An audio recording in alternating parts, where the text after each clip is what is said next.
Hi, everyone. Thank you so much for tuning in again for another episode in our content series of Events Reimagined. This segment is called Developing a Virtual Event Platform. And today we have the founder of Bingewave, Devin Dick. He's going to be here talking to us about how he developed this platform, why he did it, and we're going to even take a look at the Bingewave platform in just a bit. So again, for those that are just tuning in for the first time, my name is Georgianne Gettin. I am the CEO and founder of GSD Solutions.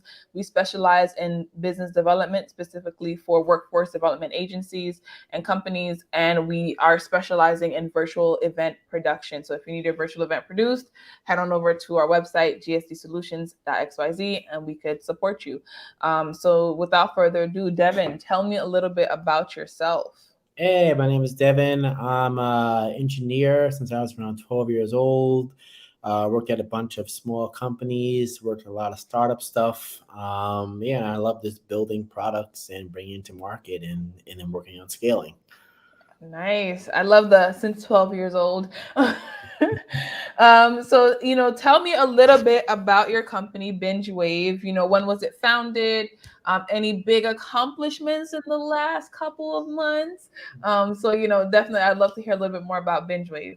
Yeah. So we started around 2018, and we were like an Airbnb to movie theaters, where we would take any kind of venue, like a mall, private screening room, bars, lounges, and we would show basically more diverse content, things like Nollywood, Bollywood, and other genres that are mostly misrepresented in the U.S. As Mhm. an example, like people say Africans don't buy movie tickets. Well, we did movies at African malls, and we had sold out screenings. So what happened was when COVID hit, that obviously ended as a business because you couldn't gather anymore. So we went to doing live streaming online, and we started to really live stream a lot of film festivals, film premieres, and a lot of online events. So now we're segueing into doing like online education, virtual fitness, virtual e-commerce, and so forth. And as far as these past few months, we recently raised a little money from Google. That's one of our big wins, and we're really now trying to scale out the platform and tech.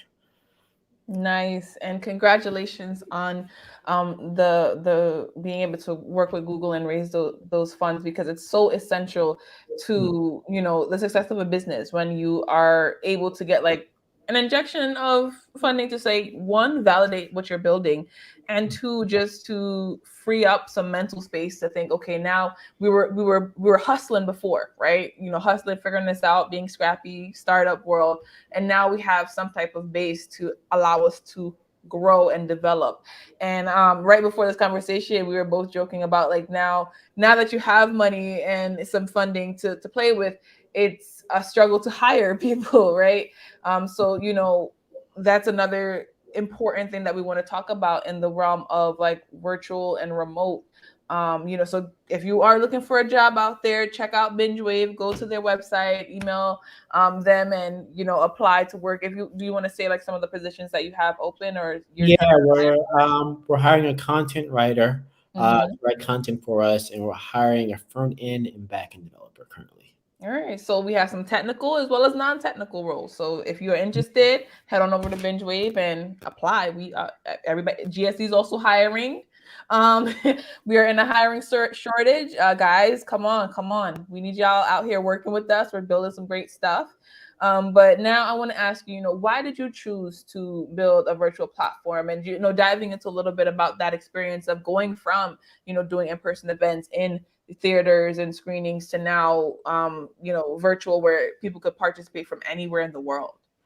Well, I think COVID has set a new precedence how we're going to interact in the future. Like, no one wants to be in the office 5 days a week anymore. We've proven we don't have to be in the office anymore. And it just seems like we can now have virtual concerts. You can have virtual film premieres, virtual, screening of products. So the virtual, pretty much being virtual, is the future.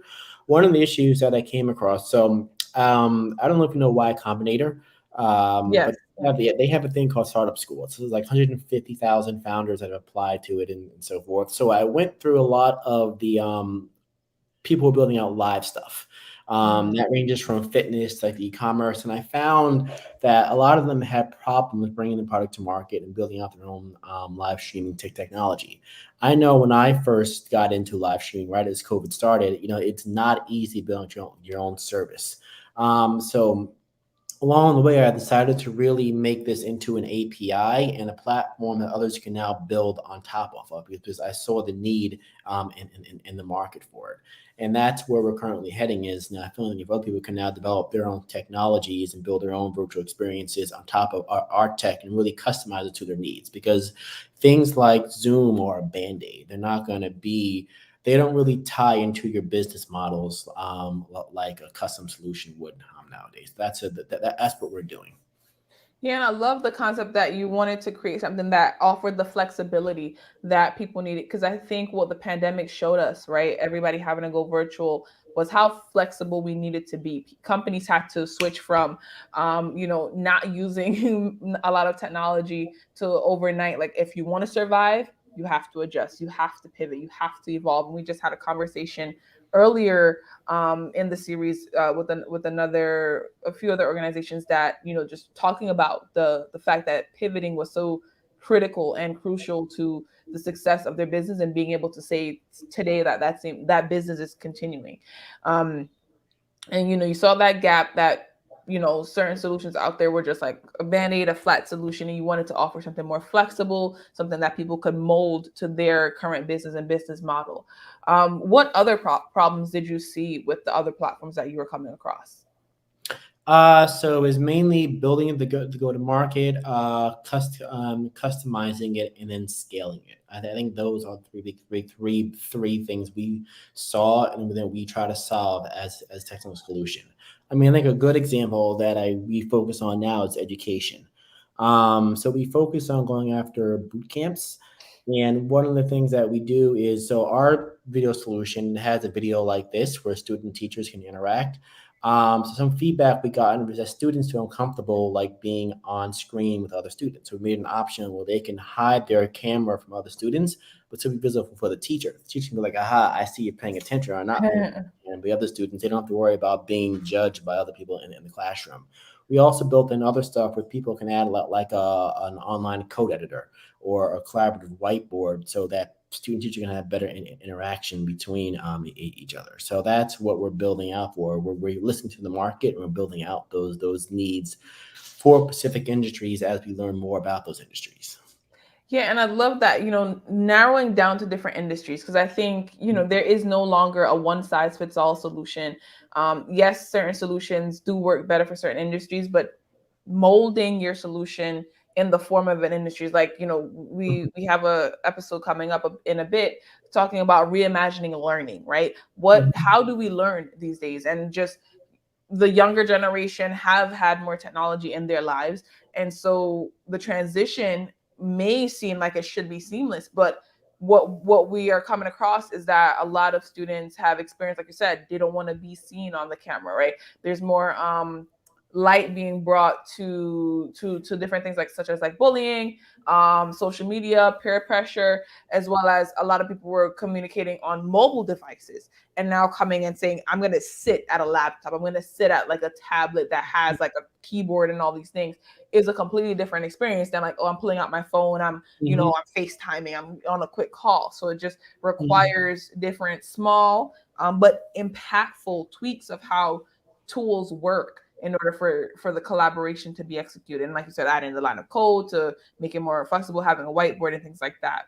Um, so now, with the platforms that are out there, how do you not compare, but where do you guys believe you're positioned in this market, right? There's so many Mhm. different tools. So like, what is your differentiating factor, that is how you've been positioning yourself? Is it that you're niching down, or is it the customization? But I'll let you tell us about Yeah, I think that's a great question. Our really differentiator is the customization that gets built into your own website and solution. You have things like StreamYard, which are always going to be on StreamYard Unlimited.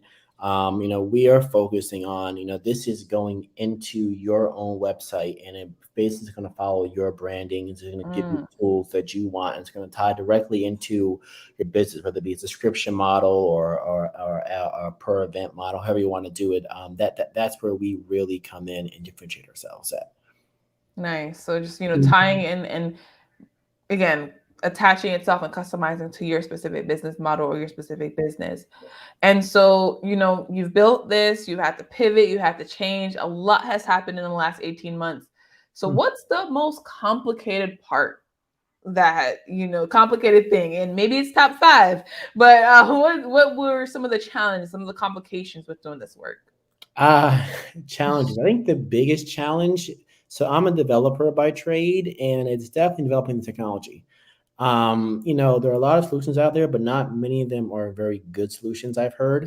Mm, We have about a 90% retention rate between our customers because our stuff just works. And they come from other sites saying, it just doesn't work. And believe me, it didn't always work. First, remember our first festival last year and it was in May. Believe me, stuff was very janky as we were trying to figure out, how the tech worked. But we had about like 100 to almost 200 new customers now. So we've really nailed down like a very good solution, that pretty much it just works at this point. it works. So that's the answer. It works, but it was, developing it was crazy. So I'd love to see how it works. Can you show us inside of Bingewave? Yeah, yeah. Let me get my little share screen option here. So like I said, we work with everything from film to education to fitness.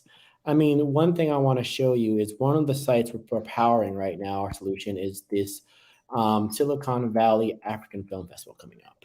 Nice. And so here we are going to be powering all their virtual events. So a person can come in here and they can get their tickets, and pretty much everything you see on this platform is actually powered by us. From the ticketing, from the movies that come in, that will be shown to the actual live stream. It's all by us. So this is what I mean is that we help. I think we cut development costs down by like 75% because we Wow. come with like all these features like ticketing, like product placement, like the live streaming, and I'll get all into that as in a second. So in the back end, how the platform looks is this is one of our festivals that we did last year. So the first thing you can do, you can have like pre-recorded content. So say your education, you can upload your classes before, afterwards or beforehand if you want to have like do a VOD format. Or in this case, if you're film, you upload all your films beforehand. Then you have a film art Hmm. like this. It's pretty easy to schedule out something that you want to show in real time. So if you're at a film, you're at a conference, things like that, you come over to click scheduling. You can select whether you want like single, multiple film, whether you want like a live session or like a live stream from an actual camera. This is being used more now for hybrid events that we're now doing. Yeah, so that we could have like the in-person part come in. Yeah, Yeah. where people set up an actual camera like in the event and Hmm. they stream it right to the virtual audience. Where you type in the title, description. One thing you can set up the layouts for different kinds of what do you call it? Scenarios like a class Hmm. discussion layout. We have a standard grid layout if you wanted that. It's easy to set a ticket price if you wanted to. You can do either virtual or hybrid only. You can, it's easy to select the date and time, put together a time zone, whether you want enable a VOD to happen afterwards, after the live event. So Um, and VOD would be video on demand. yes, so people Nice. if they miss it, they can come back and say, hey, we can watch what happened later. Some people, they like public and private stuff. So we have a lot of private, viewings of things where it's not open to the public. So you can have that access put on as well. And then you click finish, and that's pretty much how you schedule something out. The platform is fairly transparent on who has bought and sold tickets here. So it breaks it down fairly easy for the event organizer to see. There are a lot of other cool options with live stuff. Like you can invite other panelists that you want to manage. That's pretty easy. Just enter the emails, and they get it like an email saying, "Hey, you're invited to this panelist. You can have coupons. You can manage sponsors. Um, Affiliate programs. Wow, that's cool too. yeah, you can restrict access. Some people they want only restrict certain countries for certain reasons. So we have a lot of you can have restrictions. You can have your own branding around this as well for all the watermarking and overlay images that you want to appear. And what's really happening now is people are now starting to simply embed this into your own website. So if you have like a Nice. WordPress site or Wix or something, you can just copy and paste these codes into your website, and bam, it lives on your site. And the last, So, so quick question. So with the example that you just showed of the SWAF, is that like an embedding so yeah, that they embedded it on their website, right? yes, this is Awesome. Yeah. Nice. totally embeddable. So it looks like it's coming just from them, even though it's being powered by us. Nice. Nice. And yeah, so that definitely I would love to see, like you said, the live stream, like how that looks and how that comes up. Yep. So when people are come time, they come here, and the live stream will play here, and typically like a movie starts at the allotted time, and then it might look a little janky in your end because it's video through video, but Yeah, this yeah, definitely. Yeah, yeah. yeah, but this is one of the this is called Fannie Lou May. It's a movie about a black activist. And so while the movie's playing or while you're having a video conference with people, you can actually have on-screen interactions where I can say like I want to do like, hey, how are you? Set where you want to position, how many seconds you want to appear on screen, and have a timer. And when that happens, you'll get like a little message that will like appear in the corner, and then people can actively engage.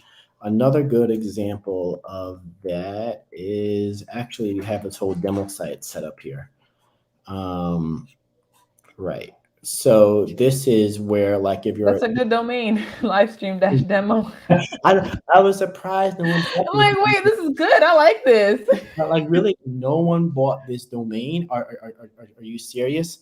Well, yeah. So what else can happen is as the streaming starts too, you can build in your own products. So this is also not a part of a platform. You can link it to Shopify or Amazon account, and people then can purchase stuff while like showcasing some content, and then you're free to do product placement that'll also appear on screen as well. So Wow. Is that's that clickable on the screen? yep. So you can Oh, click on it and it goes right to a website. This is what we're doing perfect. now for more on-screen engagement.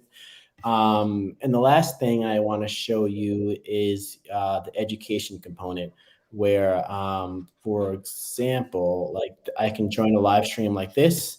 And for education, you have things like you can have this shared notepad here.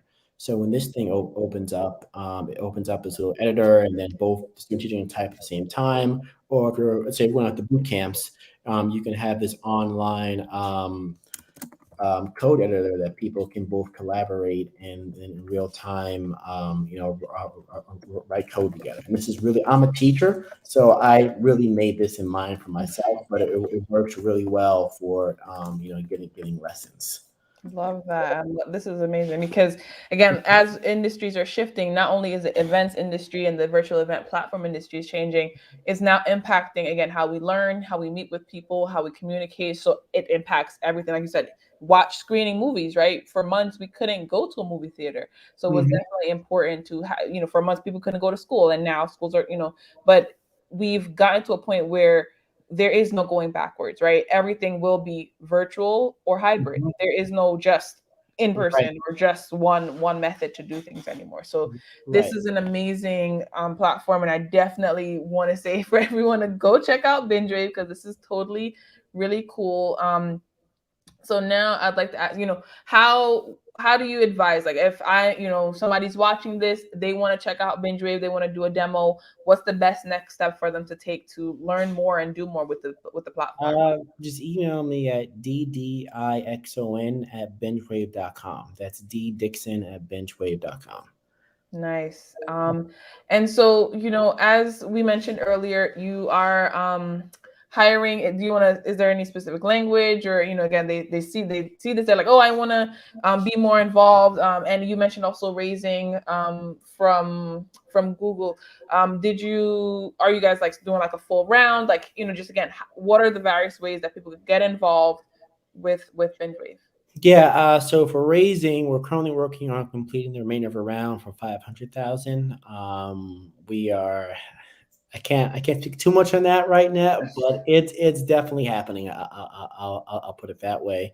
Yeah, and so really, we're hiring like a UX UI person to help us come on and really take this to the next level with our design and presentation. A backend developer to really help build out our API for developers so they can better customize this for their own solutions.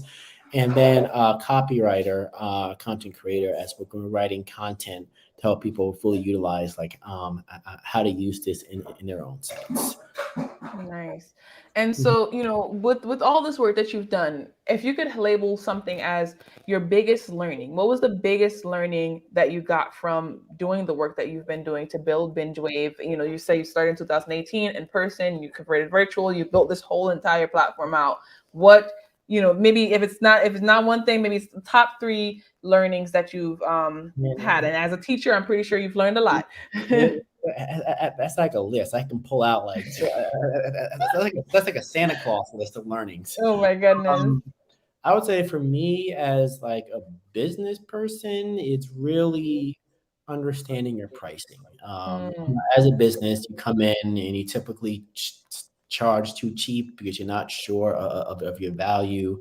So I would say the biggest learning is for the business, really try to price appropriately and don't be afraid of charging higher prices. mm. Higher prices are going to actually attract higher clientele.